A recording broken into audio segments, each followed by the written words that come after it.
स्वामी समर्थ. नमस्कार मित्रांनो, आयुष्यात अनेकदा असे प्रसंग येतात जेव्हा सर्व काही विखुरल्यासारखे वाटते. अपयश, दुःख किंवा अनपेक्षित अपघात आपल्याला मुळापासून हादरून टाकतात. अशा वेळी सर्वात पहिली आणि महत्वाची पायरी म्हणजे तुम्हाला सावरणे. सावरणे म्हणजे केवळ रडणे थांबवणे नव्हे, तर विखुरलेल्या मनाच्या तुकड्यांना एकत्र गोळा करणे. आपण माणूस आहोत आणि आपल्याला वेदना होणारच हे मान्य करण्यात कोणताही कमीपणा नसतो. जेव्हा आपण आपली परिस्थिती स्वीकारतो तेव्हाच तिथून बाहेर पडण्याचा मार्ग सापडतो. स्वतःला सावरताना भूतकाळातील चुकांचा ओझ बाळगण्यापेक्षा त्यातून मिळालेला धडा घेऊन पुढे जाणे गरजेचे असते. अनेकदा का आपण सावरलो की दुसरी महत्वाची पायरी येते, ती म्हणजे स्वतःला सांभाळणे. उभारी घेण्याच्या गडबडीत आपण अनेकदा स्वतःच्या मानसिक आणि शारीरिक स्वास्थ्याकडे दुर्लक्ष करतो. स्वतःला सांभाळणे म्हणजे स्वतःचे उत्तम पालक होणे, आपल्या विचारांवर नियंत्रण मिळवणे, नकारात्मकतेपासून दूर राहणे आणि स्वतःवरचा विश्वास ढळू न देणे ही या टप्प्याची मुख्य उद्दिष्टे आहेत. संघर्षाच्या काळात जग तुमच्यावर टीका करेल, लोक तुमच्या क्षमतेवर शंका घेतील, पण अशा वेळी तुमचा स्वतःवर असलेला विश्वास हेच तुमचे सर्वात मोठे कवच असते. स्वतःला अशा लोकांपासून आणि विचारांपासून वाचवा जे तुमची ऊर्जा शोषून घेतात. या सावरणे आणि सांभाळण्याच्या प्रक्रियेतूनच उभारण्याची ताकद मिळते. उभारणे म्हणजे केवळ पुन्हा उभे राहणे नव्हे, तर पूर्वीपेक्षा अधिक प्रगल्भ आणि सामर्थ्यशाली होऊन बाहेर पडणे. हा काळ संघर्षाचा असतो. संघर्ष हा केवळ गरिबीशी किंवा परिस्थितीशी नसतो, तर तो आपल्या आळशी, भीतीशी आणि जुन्या सवयीशी असतो. हे एक प्रकारची युद्ध आहे. तिथे तुमचा शत्रू बाहेर कोणी नसून तुमच्यातील नकारात्मक विचार असतात. या युद्धात जिंकण्यासाठी शिस्त, जिद्द आणि सातत्य हे तुमचे शस्त्र असावे लागतात. संघर्ष हा तुम्हाला संपवण्यासाठी नसून तुम्हाला पैलू पाडण्यासाठी असतो. हे लक्षात घेतले की युद्धाची भीती वाटत नाही. या संघर्षाचा शेवट स्वप्नपूर्तीमध्ये होतो. स्वप्न पूर्ण होणे म्हणजे केवळ ध्येय गाठणे नव्हे, तर त्या प्रवासात तुम्ही जो माणूस म्हणून घडता तो खरा विजय असतो. स्वप्नपूर्तीसाठी लागणारी किंमत म्हणजे तुमचा वेळ, घाम आणि त्याग. जेव्हा तुम्ही स्वतःला पूर्णपणे झोकून देता तेव्हा निसर्गही तुम्हाला साथ देऊ लागतो. लक्षात ठेवा, ज्याने स्वतःला सावरले आहे आणि अत्यंत कठीण काळात स्वतःला सांभाळले आहे त्याला जगातील कोणतीही शक्ती रोखू शकत नाही. शेवटी आयुष्य चढउतारांनी भरलेले आहे.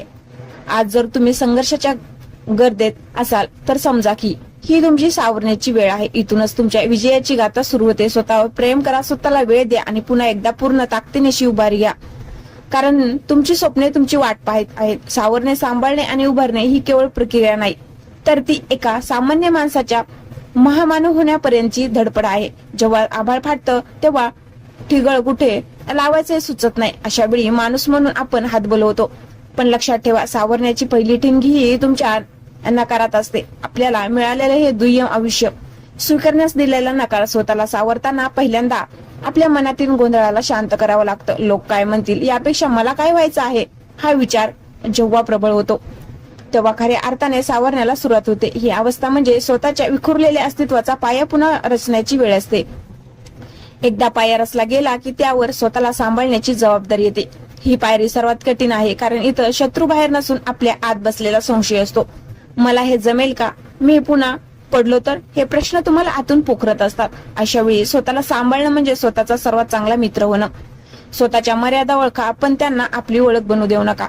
जगाच्या गर्दीत स्वतःची किंमत कमी होऊ देणे हेच खरं सांभाळणं आहे. हा काळ संयमाचा असतो. जसा एखादा शेतकरी बी पेरल्यानंतर ते उगवेपर्यंत संयमाने त्याची निरागणी करतो, तसंच आपल्याला आपल्या विचारांच्या बीजाला सांभाळावं लागतं. इथूनच सुरू होते ते भीषण संघर्ष. युद्ध ही युद्ध रणांगणावर नाही, तर रोजच्या जगण्यात असतं. सकाळी अंथरुणातून उठण्याच्या इच्छेपासून ते रात्री उशिरापर्यंत केलेल्या मेहनतीपर्यंत प्रत्येक क्षण एक लढाई असते. संघर्ष म्हणजे केवळ कष्ट नव्हे, तर नाही म्हणण्याची ताकद मिळवणं, विचलित करणाऱ्या गोष्टींना नाही म्हणणं, आरामाला नाही म्हणणं आणि आपल्या ध्येयापासून दूर नेणाऱ्या प्रत्येक प्रलोभांना नाही म्हणणं. हे युद्ध तुमची परीक्षा घेत तुम्हाला थकवतं. अनेकदा तुम्हाला वाटतं की आता सोडून द्यावं, पण नेमकी तीच वेळ असते जेव्हा तुमचं चरित्र घडत असतं. ध्येयासाठी जे रक्त आटवावं लागतं तेच उद्याच्या यशाचा राजतिलक बनतं. या संघर्षाच्या अग्नीतून तावून सुलाखून निघाल्यावर जी उभारी मिळते ती अजय असते. अशी उभारी जिथे भीतीला तुमची आयुष्याची जागा उरत नाही. स्वप्नपूर्ती ही काही एखादी लॉटरी नाही, तर ती तुमच्या सातत्याचं फळ आहे. स्वप्नपूर्ती म्हणजे केवळ शिखर गाठणं नाही, तर त्या शिखरावरून खाली पाहताना आपण कापलेल्या काट्याकुट्यांच्या वाटेबद्दल वाटणारा आदर आहे. जेव्हा तुम्ही शून्यातून उभं राहून आपलं जग निर्माण करता तेव्हा तुम्ही केवळ स्वतःची स्वप्न पूर्ण करत नाही, तर तुमच्यासारख्या हजारो लोकांसाठी एक आशेचा किरण बनता. तुमचं सावरणं, सांभाळणं आणि उभारणं हे केवळ तुमचं राहत नाही, तर तो एक इतिहास बनतो जो येणाऱ्या पिढ्यांना सांगतो की परिस्थिती कितीही कठीण असली तरी माणूस आपल्या जिद्दीवर नशीब बदलू शकतो. जेव्हा आपण सावरतो आणि स्वतःला सांभाळतो तेव्हा एक शांतता येते. पण ही शांतता वादळापूर्वीची असते. ही शांतता असते स्वतःला उभारण्यासाठी लागणारी शक्ती गोळा करण्याची. आयुष्यात एक वेळ अशी येते जेव्हा तुम्हाला निवडावं लागतंय. जे नशिबात लिहिलंय ते स्वीकारून रडत बसायचं की स्वतःच्या हाताने स्वतःचं नशीब लिहायचं. हे संघर्ष युद्ध दुसऱ्या कोणाशी नसून तुमच्या जुन्या आवृत्तीशी, ओल्ड वैरिस. कालचा मी जो घाबरलेला होतो त्यापेक्षा आजचा मी अधिक धाडसी कसा असेल, हाच खरा संघर्ष. युद्ध जिंकण्यासाठी तुम्हाला तुमच्या सोयीच्या चौकटी, कम्फर्ट झोन तोडावे लागतात. ज्या गोष्टीची तुम्हाला भीती वाटते त्याच गोष्टींना सामोरं जाणं म्हणजे खरं युद्ध. या युद्धात शस्त्र म्हणून लागते ती तुमची जिद्द. जिद्द म्हणजे काय? जेव्हा सर्व दरवाजे बंद झालेत असं वाटतं तेव्हा नवीन दरवाजा शोधण्याची किंवा तो दरवाजा तोडून पुढे जाण्याची वृत्ती म्हणजे जिद्द. लोक तुम्हाला वेड म्हणतील, तुमच्या स्वप्नांची थट्टा करतील, तुमच्या कष्टांना नशिबाचा खेळ म्हणतील. पण लक्षात ठेवा, सूर्याला उगवण्यापासून कोणी रोखू शकत नाही. तसंच एका जिद्दी माणसाला त्याच्या स्वप्नपूर्तीपासून कोणी वंचित ठेवू शकत नाही. स्वप्न पूर्ण होण्याच्या प्रक्रियेत तुमच्या आयुष्यात असे काही क्षण येतील जेव्हा तुम्हाला वाटेल की सगळं संपले, आता एक पाऊलही पुढे टाकणं शक्य नाही. नेमकं त्या क्षणी तुमची खरी परीक्षा असते. जो त्या शेवटच्या क्षणी थांबत नाही तोच इतिहासाच्या पानावर आपलं नाव कोरतो. उभारणं म्हणजे केवळ आर्थिक श्रीमंत मिळवणं नव्हे, तर तुमच्या व्यक्तिमत्वाचा असा प्रभाव निर्माण करणं की ज्याने तुम्हाला नाकारलं होतं त्यांनीच तुमची भेट घेण्यासाठी वेळ मागावी. तुमचं आयुष्य ही एक अशी स्क्रिप्ट असावी जिच्यात दुःख आहे, हार आहे, अपमान आहे, पण त्याहून मोठं पुनरागमन, बॅकअप आहे. ही उभारी जगाला दाखवण्यासाठी नसते, तर ती स्वतःलाही सिद्ध करण्यासाठी असते की मी हार मानणाऱ्यापैकी नाही. स्वप्नपूर्तीचा तो क्षण जेव्हा येतो तेव्हा तुमच्या डोळ्यातून जे पाणी येईल त्यात तुमच्या संघर्षाची गाथा असेल. त्या क्षणी तुम्हाला जाणीव होईल की तुम्ही केवळ एक स्वप्न पूर्ण केले नाही, तर तुम्ही स्वतःच्या आयुष्याचे खरोखरचे निर्माते बनला आहात. सावरण्यापासून सुरू झालेला हा प्रवास जेव्हा यशाच्या शिखरावर पोहोचतो तेव्हा कळतं की प्रत्येक जखम, प्रत्येक अपमान आणि प्रत्येक रडलेली रात्र ही त्या शिखरावर पोहोचण्यासाठी लागणारी पायरी होती. माणसाचं सावरणं आणि सांभाळणं जेव्हा पूर्ण होतं तेव्हा त्यांच्यात एक सुप्त शक्ती संचारते, ज्याला आपण फिनिक्स पक्षाची उपमा देतो, जो स्वतःच्याच राखीतून पुन्हा जन्म घेतो. तुमचं आयुष्य असंच आहे. जगाला वाटतं की तुम्ही संपला आहात, तुमची स्वप्न धुळीला मिळाली आहेत, पण त्यांना हे माहिती नाही की ही शांतता एका मोठ्या स्फोटाची नादी आहे. उभारणं म्हणजे केवळ स्वतःच्या पायावर उभं राहणं नाही, तर आपल्या अस्तित्वाचा असा गड उभा करणं ज्याला काळाचं वादळ हळवू शकणार नाही. हे संघर्ष युद्ध आता एका अशा टप्प्यावर पोहोचत जिथे तुमच्याकडे मागे फिरायचा कोणताही मार्ग उरलेला नसतो. जेव्हा करा किंवा मरा ही स्थिती येते तेव्हाच मानवी मेंदू आपली सर्वोच्च क्षमता वापरतो. तुमची स्वप्न ही केवळ डोळ्यांनी पाहिलेली चित्र नसून ते तुमच्या जगण्याचं कारण पुरेपोस बनलं पाहिजे. ज्या दिवशी तुमचं स्वप्न तुम्हाला रात्री झोपू देणार नाही आणि सकाळी गतीने उठायला भाग पाडेल, समजा की तुमची स्वप्नपूर्ती आता फार लांब नाही. लक्षात ठेवा, यश हे कोणाच्या तरी मेहरबानीने मिळत नसतं, ते वरबाडून घ्यावं लागतं. ते तुमच्या हक्काचं आहे कारण तुम्ही त्यासाठी सावरला आहात. तुम्ही स्वतःला अशा काळात सांभाळला आहे जेव्हा तुमच्या सोबत कोणी नव्हतं. तुमचा संघर्ष हा केवळ तुमचा वैयक्तिक लढा नाही, तर तो त्या प्रत्येक व्यक्तीसाठी उत्तर आहे ज्याने तुमच्यावर अविश्वास दाखवला होता. तुमची उभारी ही तुमची सर्वात मोठी सूड भावना, रेव्हेंज असली पाहिजे, पण ती विघात नाही तर विधायक स्वरूपात. जेव्हा तुम्ही यशाच्या त्या अंतिम टप्प्यावर पोहोचता तेव्हा तुम्हाला जाणवेल की स्वप्न पूर्ण होण्यापेक्षा त्या प्रवासात तुम्ही जे पोलादी व्यक्तिमत्व कमवलं आहे तीच तुमची खरी संपत्ती आहे. तुमच्या हातावरचे घट्टे आणि मनावरचे घाव आता तुमचे दागिने बनले असतील. तुमची कहाणी ऐकताना लोकांच्या अंगावर शहारे येतील, कारण तुम्ही केवळ जगले नाही तर तुम्ही परिस्थितीला हरवून जिंकला आहात. आता वेळ विचार करण्याची नाही तर कृतीची आहे. तुमच्या आतला तो युद्ध जागा करा जो पराभवाला ओळखत नाही. हा संघर्ष शेवटचा नाही, तर एका नवीन आणि भव्य आयुष्याची ती सुरुवात आहे. स्वतःला सांगा, मी सावरलो आहे, मी सज्ज आहे आणि आता मी माझ्या स्वप्नाचं साम्राज्य उभं करणारच. सावरलं, सांभाळलं आणि आता तुम्ही उभारी घेतली आहे.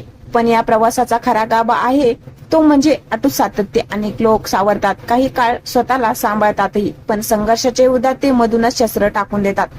तुमची वेगळी ओळख तिथे निर्माण होते जिथे तुम्ही थकलेले असतानाही एक पाऊल पुढे टाकता. स्वप्नपूर्ती म्हणजे एखादं टेन्शन नाही जिथे गाडी थांबते, तर तो एक प्रवास आहे जो तुम्हाला रोज स्वतःचा उत्तम आविष्कार घडवायला भाग पाडतो. तुमचं हे उभारणं असं असावं की जगाने तुमच्याकडे पाहून जिद्द या शब्दाची व्याख्या करावी. हे संघर्ष युद्ध आता तुमच्या रक्ताचा भाग झालं पाहिजे. जेव्हा वेदना होतात तेव्हा समजा की तुम्ही वाढताय, जेव्हा अडथळे येतात तेव्हा समजा की तुम्ही काहीतरी मोठं करताय. सामान्य माणसं संकटात कोसळतात, पण असामान्य माणसं संकटातच घडतात. तुमची स्वप्नपूर्ती ही केवळ तुमच्या आनंदासाठी नाही, तर तुमच्या आईवडिलांच्या डोळ्यातील समाधान आहे. तुमच्यावर विश्वास ठेवणाऱ्यांच्या विश्वासाचं सोनं आहे आणि तुम्हाला कमी लेखणाऱ्यांना दिलेली चपराक आहे. कधीतरी शांतपणे बसून विचार करा, जर तुम्ही सावरलं नसता तर आज तुम्ही कुठे असता? जर तुम्ही त्या ठिकाणी काळात स्वतःला सांभाळत नसतं तर तुमचं अस्तित्व काय असतं? संघर्षाच्या या आगीत जळूनच माणूस कंचनासारखा लखलखतो. ज्याला स्वतःच्या स्वप्नाची किंमत माहिती आहे त्याला जगाच्या कोणत्याही सेलमध्ये विकत घेता येत नाही. तुमची किंमत तुम्ही स्वतः ठरवली आहे आणि ती किंमत म्हणजे तुमचं अपार कष्ट. आता मागे वळून पाहू नका. ज्या पायऱ्या चढून तुम्ही इथपर्यंत आला आहात त्या पायऱ्या तुमच्या यशाची साक्ष देत आहेत. स्वप्नपूर्तीचा आनंद हा केवळ मिळालेल्या वस्तूंमध्ये नसून त्या मिळवण्याच्या प्रक्रियेत तुम्ही जो स्वाभिमान जपला आहे त्यात असतो. तुमची उभारी ही केवळ तुमच्यासाठी नसावी, तुमचं आयुष्य इतकं प्रखर असावं की तुमच्या सावलीत हजारो लोकांनी स्वतःला सावरण्याची प्रेरणा घ्यावी. लक्षात ठेवा, सूर्य रोज मावळतो पण तो संपत नाही. तो उद्या पुन्हा अधिक तेजाने उगवण्यासाठीच मावळलेला असतो. तुमचं आयुष्य आज एक अशा तेजाकडे वळतंय जिथे अंधार आला तुमच्या आयुष्यात जागा उरत नाही. आता तुम्ही केवळ चालणारे प्रवासी नाही आहात तर तुम्ही स्वतःची वाट निर्माण करणारे वाटसरू आहात. तुमच्या स्वप्नांच्या या साम्राज्यात तुम्ही स्वतःला आज एका विजेत्याच्या नजरेतून पाहू शकता का? कारण तुमची स्वप्नपूर्ती आता तुमच्या विचारांच्या अवक्यात आहे. प्रवास सुरू झाला होता एका जखमेतून, एका पडण्यातून आणि एका अर्थहत्येतून. पण आज जेव्हा तुम्ही या वळणावर उभे आहात तेव्हा तुमच्या मागे संघर्षाचा एक महासागर आहे आणि समोर यशाचा अथांग आकाश. स्वतःला सावरण्यापासून सुरू झालेली ही ठिणगी आज स्वप्नपूर्तीच्या वनव्यात रूपांतरित झाली आहे. आता तुम्ही ते व्यक्ती उरला नाही आहात ज्याला जगाने नाकारलं होतं. आता तुम्ही ती शक्ती आहात जिची दखल जग घेते. हे संघर्ष युद्ध तुम्हाला तेच शिकून गेलं की तुमचं सामर्थ्य तुमच्या भावूत नसून तुमच्या विचारात आहे. ज्याने स्वतःच्या मनावर विजय मिळवला त्याने जग जिंकलं. तुमचं हे उभारणं आता केवळ वैयक्तिक राहिलं नाहीये, तुमच्या या यशोगाथेमध्ये ते प्रत्येक रात्रीचा हिशोब आहे. जेव्हा तुम्ही एकट्याने रडला होता पण सकाळी पुन्हा जगासमोर हसत उभे राहिला होता, तोच तुमचा खरा विजय होता. आज जेव्हा तुम्ही तुमच्या स्वप्नाच्या शिखरावर पाय ठेवता तेव्हा एक गोष्ट कायम लक्षात ठेवा, हे शिखर तुमचं शेवटचं टोक नाही. स्वप्नपूर्ती म्हणजे नव्या स्वप्नांची सुरुवात असते. तुम्ही एकदा स्वतःला सिद्ध केलंय की तुम्ही राखीतून उठू शकता, तुम्ही लढू शकता आणि तुम्ही जिंकू शकता. आता जगाला तुमची गरज आहे. तुमचं आयुष्य ही एक अशी मशाल बनावी जिच्या प्रकाशात हरलेली पाखरं स्वतःचा घरटा शोधतील. तुमचा हा सलग प्रवास, हा संघर्ष आणि ही स्वप्नपूर्ती हे सगळं एका सत्याकडे निर्देशित करतं. जो स्वतःला सावरतो तोच जगाला सांभाळण्याची ताकद ठेवतो. आता डोळे मिटून स्वतःला एकदा सांगा, मी केलं, मी करून दाखवलं. तुमच्या कष्टाचा घाम आता यशाच्या सुगंधात बदलला आहे. आता शांत व्हा पण थांबू नका. ही तुमची वेळ आहे, हा तुमचा काळ आहे, तुमचा विजय असो. एक शेवटचा प्रश्न, या प्रवासाच्या अखेरीस स्वतःच्या कोणत्या गुणावर तुम्हाला सर्वात जास्त अभिमान वाटतोय? तुमचा संयम ही तुमची कधीही न हार मानण्याची जिद्द. धन्यवाद.